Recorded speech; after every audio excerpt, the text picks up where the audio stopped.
All right. Good morning, Mark. Good morning, Nick. How are you? All good. All good. So nice to see you, and thank you for your time. I know it's pretty precious. You are pretty busy, so let's jump directly. I would ask to give us a little introduction about you, who you are, and the Showcase International as well. Mm-hmm. Yeah, so I'm the CEO of the Showcase. The Showcase is a project that started almost 3 years ago out of my own experience as a footballer to create opportunities for players.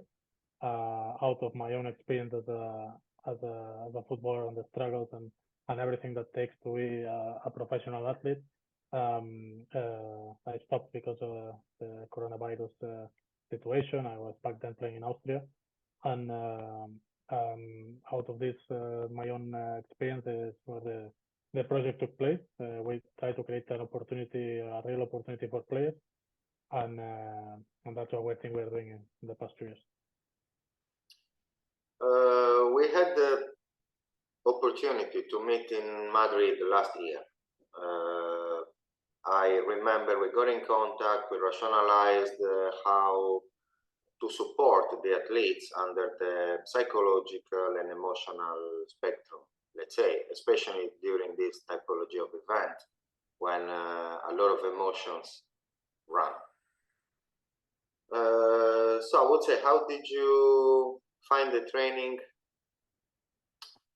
Do you see something positive for the athletes? I mean, I leave it to you. How were you impressed by the training and by the athletes' reactions as well? Yeah, so like you've mentioned, I mean, with your work at the event, I think definitely it was very necessary. Sometimes we forget, in my opinion, that the player is just the one who plays on the field and he plays good on the right and the left and he's fast or whatever. But inside there is a person. Even there's professional athletes that we see, and in a person there are a lot of things happening while you play. I've been there myself. You have pressure, you have problems at home, you have problems with the family. That affects the way you play, and especially in this kind of events like our event, where it's a 1 week event, where in 1 week you can decide your future. If you are selected, you are seen by very important people from the clubs. The mental part and emotional part is very important, as you have seen. And we know some stories about some players that could not face the pressure of being there, flying from the other side of the world, even with the family, and they are not able to have this pressure. So I think the emotional part and everything and the training and that you have provided and it was very very much needed. Not just the training itself, but also the players knowing that you are there to talk to them. At the beginning, I think they were a little bit shy to talk to you about these things. It's normal, but I think at the end, especially when it comes to the selection process, I think it really made a difference.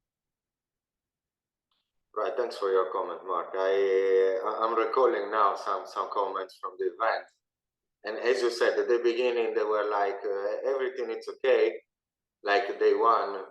Then day 2, day 3, day 4, I've seen the pressure rising and increasing. And they were like, Nick, I can play a lot better than this. What's going on? Yeah. And so it's not technical, it's not tactical, because, I mean, their feet are the same.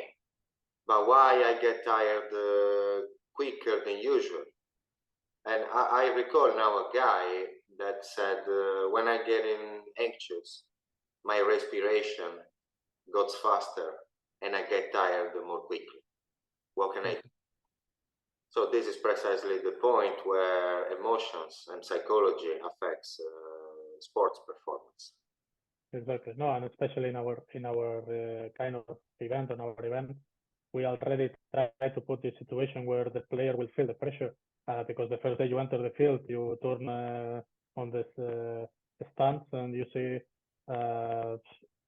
18 people, top sporting directors from those clubs.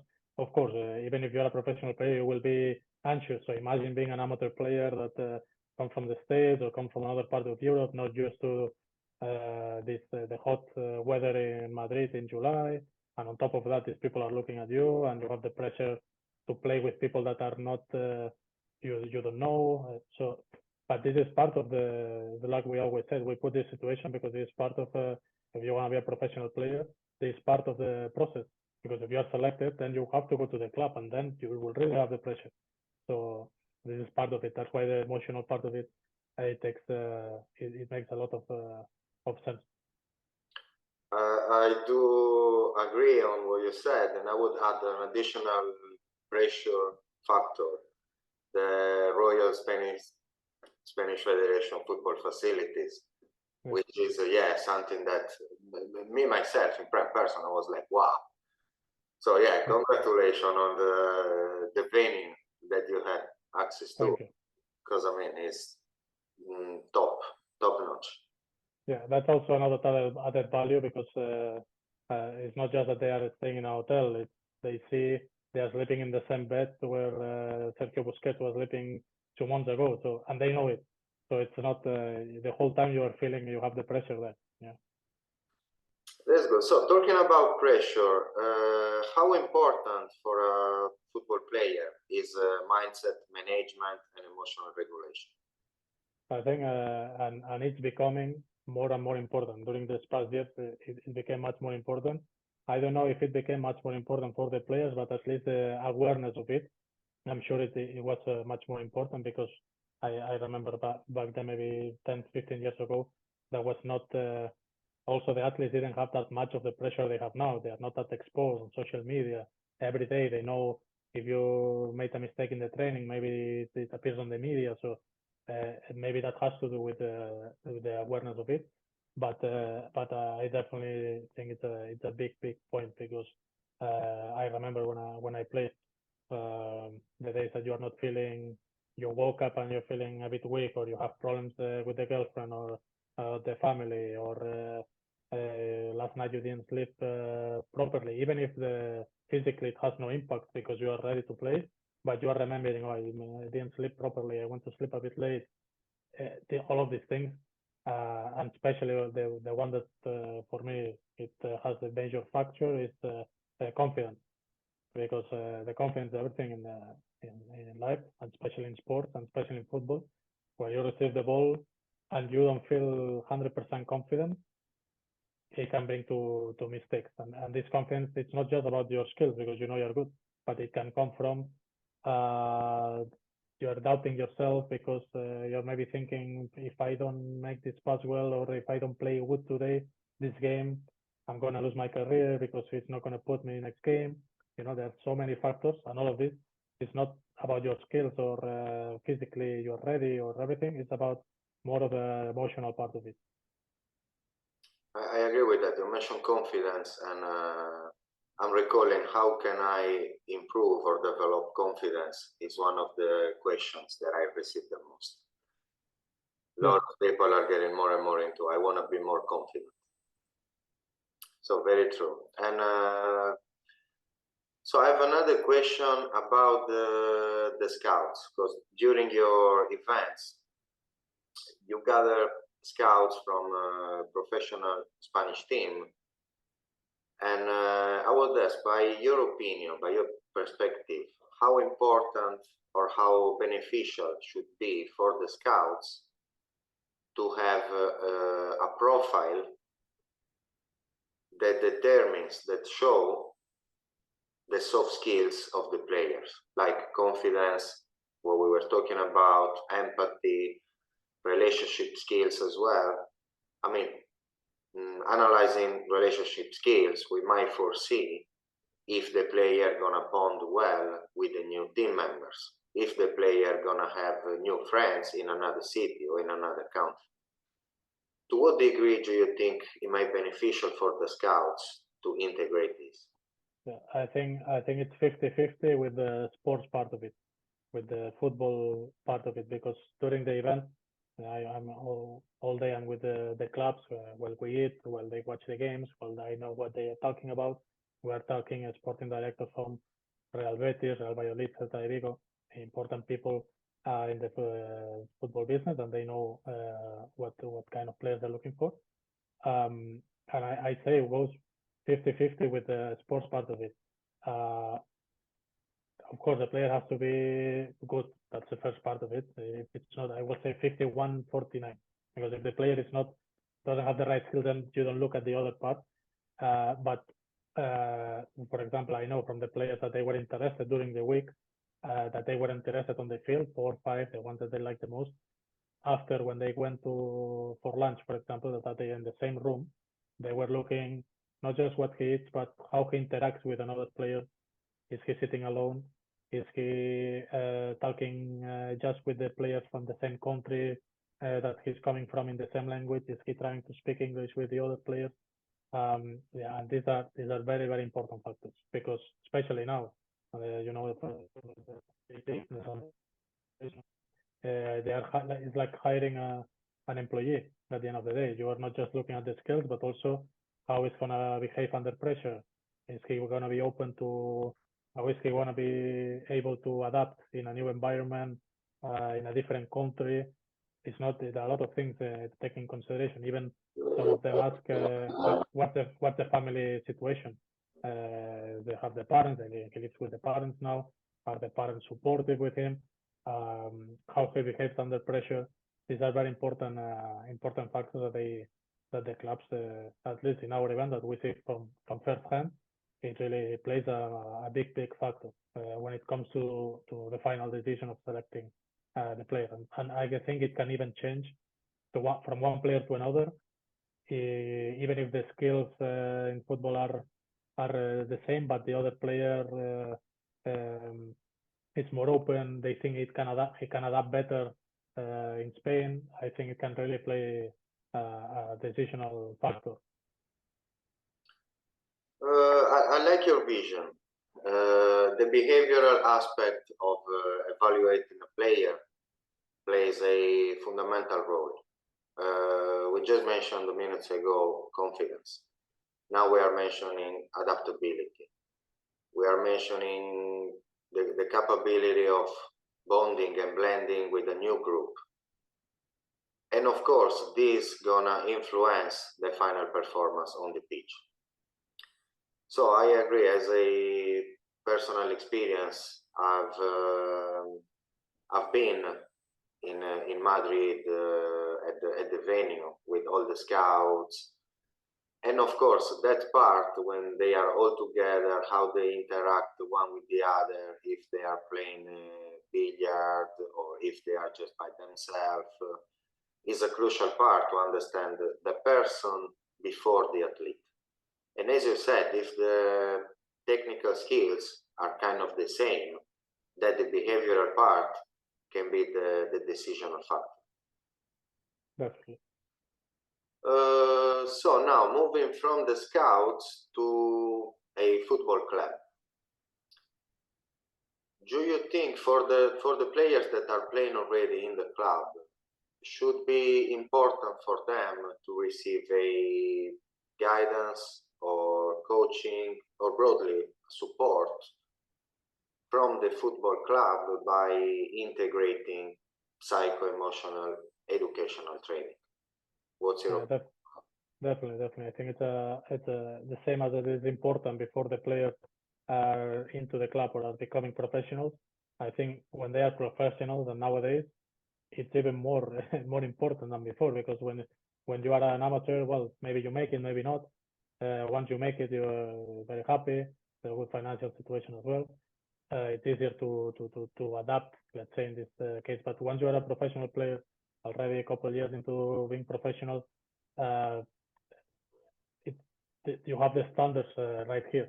You have the standards very high, not just financially, but you are playing in this club, and a lot of things can happen. In football, change every 6 months. There's a transfer window. A lot of things can change. New coach come, now you don't play. So not just because you are professional doesn't mean no, I'm already set and everything it's fine. I think in fact you can have more problems because you put yourself in a very high position that everyone wants to be there, and the pressure will be there as well. You have much more pressure than when you were an amateur player. you have to perform. Now we see it with the professional, top professional football. They have to perform on the weekend. On Wednesday, the Champions League or Europa League, they have to perform as well. And on the weekend, they have to perform as well. And like this, back and forth. So the pressure is there for sure. And I think that the emotional part of it, it plays a big role. And I think sometimes we see players that are not, they are criticized and they are not in the right moment of their career, and they think it's too old, it doesn't, not good anymore. But also because of this, because even if they are in this position, they feel the pressure, and the pressure is there. And they also have problems at home. They also have problems with the agent. They also have problems with someone that works at the club that doesn't trust them anymore now. So it's other kind of problems, but the emotional part, it plays a big role, and especially as well, not just in the first team, but second team. That's why I think it plays a bigger role, because you are playing, let's say, in Real Valladolid, the club we work with very closely.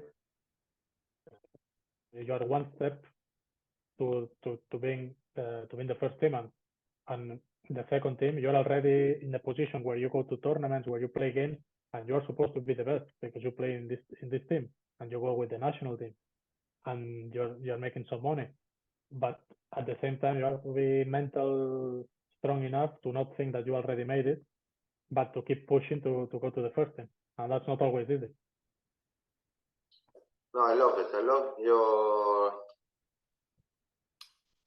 perspective, your explanation. As soon as you grow, the pressure and the demand as well, with the demand of high performance increases in quality and in frequency as well. So the pressure goes higher. And I mean, stepping into sport psychology, the new branch is to consider, or the new vision is to consider the athlete holistically. Like it's not a robot, it's not a machine that you can ask him or her to perform. So as you said, the family might influence, the financial situation, a multitude of other factors can influence performance.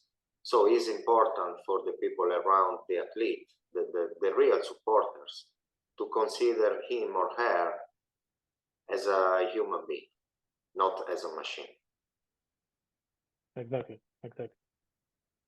So Mark, what's next?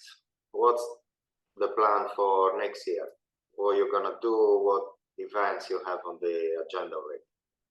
Yeah, so this year we had 2 events. One you were lucky part of it in Madrid, and then we had the event in Cairo with the Sports Ministry of Egypt. That was also a very successful one, and for 2024 we're planning to have five main events in 4 different locations in Africa, and as well the ones we have already in Madrid. Also in terms of it's an event that being internationally, especially in African countries, it's tough to get visas and to be more involved in the European system of things, and that's why we're really pushing in Africa, because there are a lot of talent there, a lot of opportunities.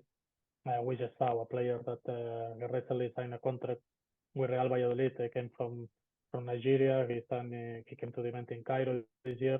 He was selected by the sporting director. Now he signed a contract, very good contract also for the agent who paid for him to come. So we believe that this cannot be just, well, there are 3 more that we are on hold, still in negotiations to sign the contract.